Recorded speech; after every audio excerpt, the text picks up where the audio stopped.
రాయబండని సేకాన తూర్పు కాండము చూడు అయ్యాలి మా సక్కని దేశమో యమ్మాలి తూర్పు దేశము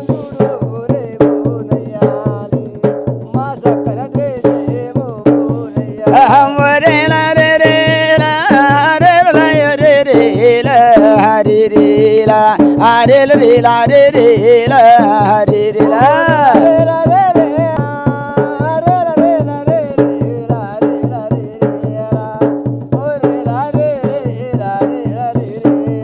అది రాయబండని రాజులే ఉత్తరాఖండం చూడులే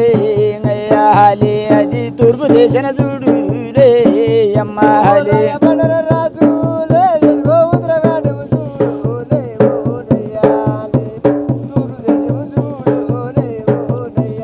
తూర్పు దేశం చూడు లేంగది పులితాల పట్నాన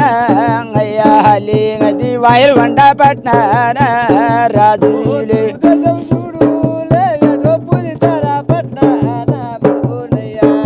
ఇంటి సోడిలే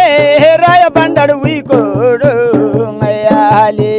మా సక్కని రాజులే అమ్మాలి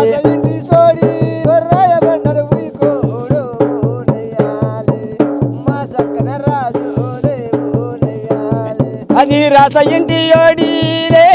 రాయబండడు ఉయ్కోడు అయ్యాలి ఏ తీరుగున్నదో రాజులాం రస ఇంటి సోడిలే రాయబండడు ఉయ్కోడు ఏ తీరుగున్నారు రాజు అది కదా నాయన రాస ఇంటి చోడి రాయబండాన్ని ఉయ్యాలట ఎట్లా ఉన్నారో రాయబండాన్ రాజు ఎట్లా ఉన్నాడో లోకానికి ఏం తెలవది కింద భూదేవి పైన ఆకాశం కదా నాయన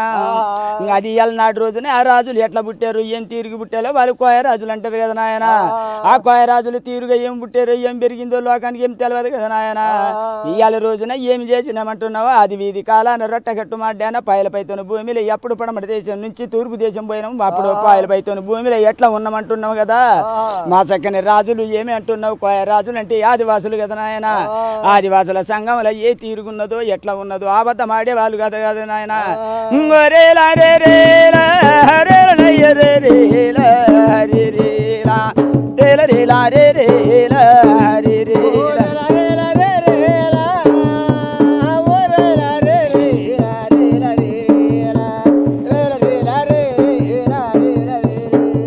అది పులితాల పట్టాన సమశివుడు తండ్రిలే అయ్యాలి అది తులుముతి తల్లిలే అయ్యాలి తల్లి పట్టాన సమశివుడు తండ్రిలే బోనయ్యాలి తులుముతి తల్లిలే బోనయ్యాలి అది వాళ్ళ గర్వని కలిగిరి ఎవరెవరి కొడుకులు